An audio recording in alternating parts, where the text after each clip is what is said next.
Getting into this first discussion, again, I really did not think that we were ever going to talk about this, but y'all remember Derek Chauvin. Now, Derek Chauvin is sentenced to prison for about 22 and a half years, and it's because of everything that happened in 2020 with George Floyd. His mugshot is so frightening to me and so menacing. Like, that man just looks like he has been through it. It's giving sleep paralysis demon low key. Uh, but Derek Chauvin, not a laughing matter. This is the man who has been in prison because of everything that happened with George Floyd. Now, I really shouldn't even have to rehash to you guys just how chaotic that is, even though I do feel like people have kind of put rose-colored lenses on when they look at how chaotic and messy 2020 was with BLM and the Summer of Love. But if you don't know by now, there were so many factors of that situation that were completely overlooked and that people did not want to talk about, and you weren't allowed to talk about online for many, many years. Not only would you get canceled, but a lot of the times you would be deplatformed. Now, at this point, if you don't know most of this information that I'm about to say, then you really just need to catch up. Like, facts. George Floyd had fatal levels of fentanyl in his system. Fact. George Floyd said that he could not breathe before he was even on the ground. He was still in the car saying that he could not breathe. Fact. George Floyd had two pre-existing heart conditions that made it extremely likely for him to have just go into cardiac arrest at pretty much any time. In fact, the autopsy showed that there was no evidence of airway destruction or strangulation that was a direct cause of death. So with all of this going on, plus you factor in the heightened emotion that was around this case and people making it into a race war, and even though there was truly not anything to prove that this situation was racially motivated, it still led to the chaos that we know of BLM, which is an organization I am so sick of talking about. I feel like every time I hear BLM, I just want to melt away and just go to a different decade, because they are just so over and done with. But they are potentially going to make a renaissance with this new movement that is going on, where people are calling to pardon Derek Chauvin. And with all the things that I just said and all the factors that I just said, I don't really think much of any of those were considered in the courtroom, at least not to the extent that they arguably should have been. But shout out to Ben Shapiro. He had a take on this that I thought was interesting, and he is one of the people who is spearheading the movement as far as pardoning Derek Chauvin. So I want you guys to hear Ben in his own words. If we are issuing pardons, however, there is one person that President Trump should pardon from federal charges forthwith. It would be incredibly controversial, but I think that it's absolutely necessary. That person is Derek Chauvin. President Trump should, in fact, pardon Derek Chauvin. He should. He should pardon him his federal charges. If we are talking about reversing the evils of the last several years in American life, obviously COVID and its handling was a massive evil.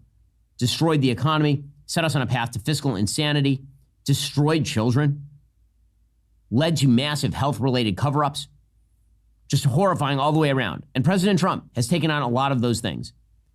But when it came to BLM, the inciting event for the BLM riots that caused $2 billion in property damage in the United States and set America's race relations on their worst footing in my lifetime, was in fact the railroading of Derek Chauvin in the death of George Floyd. The evidence demonstrates that Derek Chauvin did not, in fact, commit murder of George Floyd. George Floyd was high on fentanyl. He had a significant pre-existing heart condition. George Floyd was saying he could not breathe before he was even out of the car. He was in the car saying he could not breathe. Derek Chauvin, for large segments of even the tape that was shown, had his knee on George Floyd's shoulder or back, not on his neck. The autopsy of George Floyd showed that he had no damage to his trachea, that probably George Floyd died of excited delirium.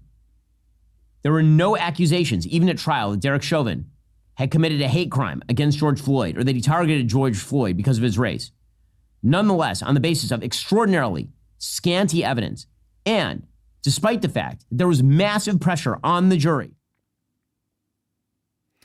So those are the words straight from Ben Shapiro, who is leading a petition of getting Trump to pardon George Floyd. Not George Floyd, Derek Chauvin. And now, with all due respect, I disagree. And what we're not going to tolerate, I don't want to hear any Ben Shapiro slander. Don't do too much. don't do too much, because we're allowed to disagree. I align with Ben Shapiro on a lot of things, but I don't align with him on this. And I have a number of reasons why. And this is, again, why I want to hear what you guys have to say. So don't do too much on Ben now. I'm seeing Ben in a few weeks. That's my friend.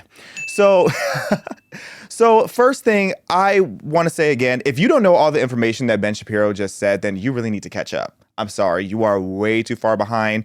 And, I would say at this point, just only look forward to the future. But there are certain basic things of our recent history that I feel like people need to know the truth about. Otherwise, there's going to be this attempt to rewrite history that I am not having. So when it comes to this whole situation, first of all, this is bad PR for the entire right, let alone Trump. But this is bad PR for everybody involved, because this messaging is basically saying that we are about to go back to 2020 after making all this talk about how we're ready to move forward, going back to 2020 and re-sparking the whole conversation about Derek Chauvin, about George Floyd, and all these different factors that I thought that we were already beyond. Now, here's the thing, too, is a lot of people are not fully educated on what happened with George Floyd. But even that, at the bare minimum, you have to admit Derek Chauvin was a reckless police officer. He's not a good cop. He doesn't have a good record. His record is actually very, very terrible. He should have had his badge taken away a long time ago. And although it is a fact that there was no proof of strangulation, there's a clear lack of regard that Derek Chauvin had for George Floyd's life at that point. So while I don't think that Derek is necessarily guilty of all the different elements of that situation, he at the very, very least was a very reckless police officer. Now, pushing to pardon him is also an interesting debate in the sense that it does nothing. There's literally no net benefit to it. And the reason I say that is because President Trump's power is able to pardon him in a federal sense.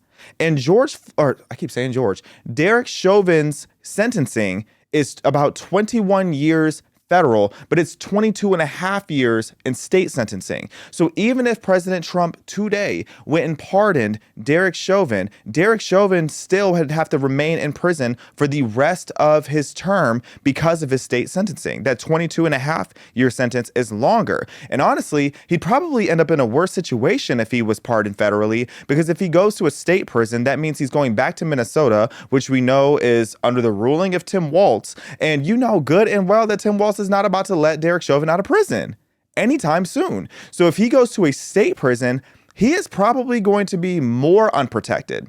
So I don't really see a net benefit in trying to pardon him.